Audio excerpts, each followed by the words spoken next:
Most car dealers tell you they stand behind what they sell. American Motors dealers let their customers tell you. Well, I first heard about the buyer protection plan on television, and I thought, what a bunch of baloney. I didn't believe it. This is the story of the AMC Gremlin. It's hard to find a car with more ignoble roots than the AMC Gremlin. It was named for the mythical creatures said to be responsible for crashing airplanes and breaking machinery. It was introduced to the public on April Fool's Day. And as for the styling, AMC design chief Dick Teague made his first sketch of the car on the back of a Northwest Orient Airlines barf bag. Despite all that, the Gremlin was arguably AMC's best car. It was inexpensive to develop, and its timing was perfect. This year, 9 million of you Americans will buy a car, probably from one of the 3 big car companies, without even considering American Motors. Now that's a shame. Last April, we came out with a Gremlin, an American car that met the economy imports head-on. Nobody had ever done that before.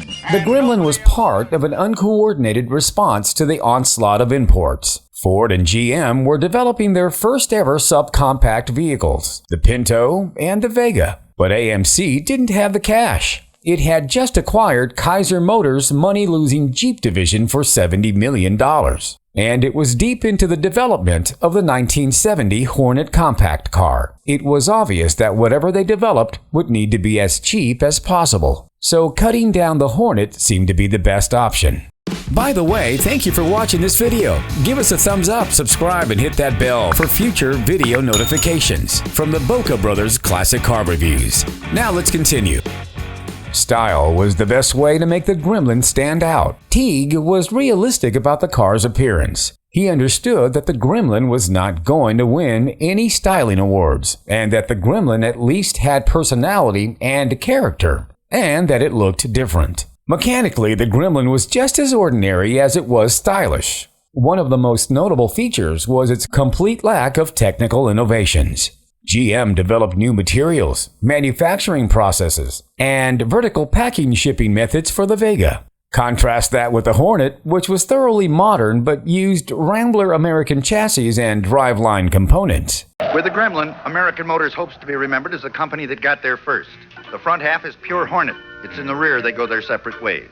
The Gremlin received the Hornet's hand-me-downs, including straight-six engines, drum brakes, and a 3-speed manual transmission without a synchronized first gear. One place where AMC might have needed to innovate was in the rear suspension, which was prone to skidding sideways during cornering. The Gremlin's one advantage was its super stiff body shell, which resulted into a rattle-free ride and was the result of more cost-cutting, as the Gremlin had no trunk lid. It was the most rugged car AMC ever built at the time. The back window was hinged on 4-seat models.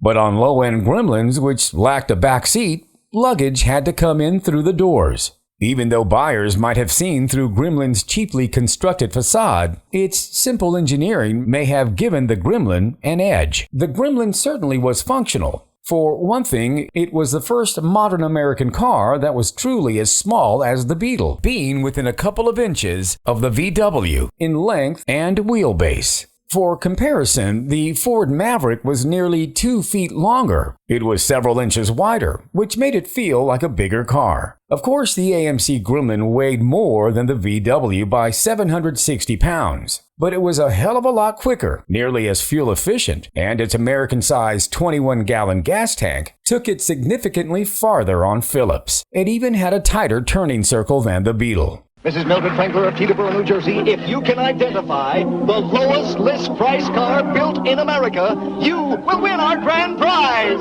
Is it Pinto, Vega, or Gremlin? Gremlin! That's right! Gremlin has the lowest list price! You have won our grand prize! Dinner for one at Burger World!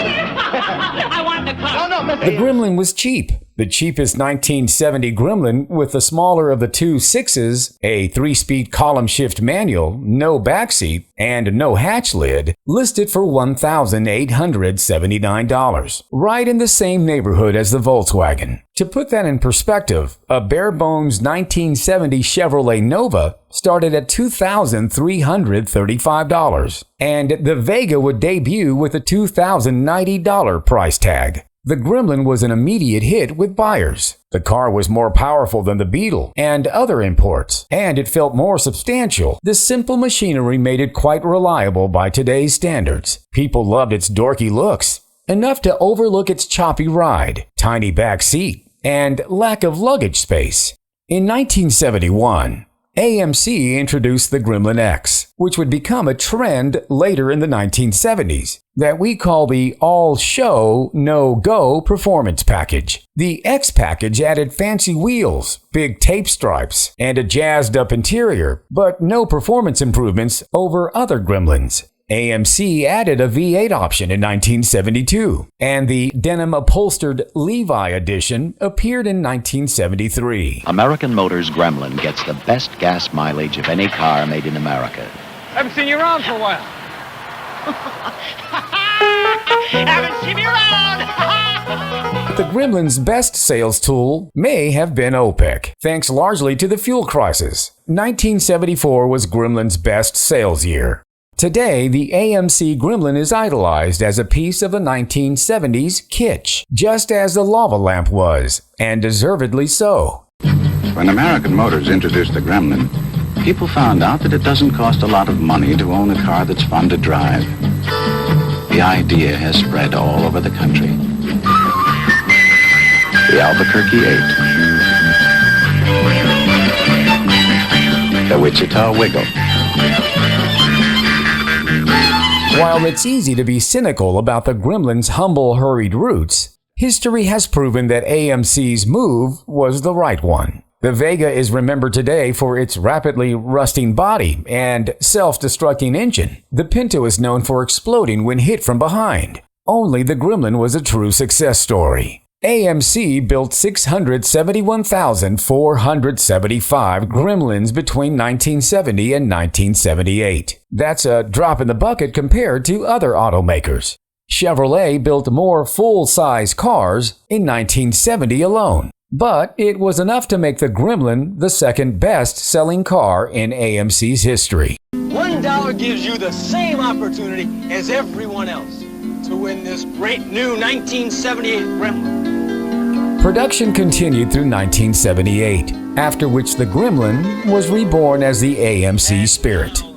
Well, there you have it, the story behind the AMC Gremlin. Which was your favorite year? We'd like to know. Leave a comment below. If you like this video, give it a thumbs up, subscribe, and hit that bell for future video notifications. Again, thanks for watching the Boca Brothers Car Review.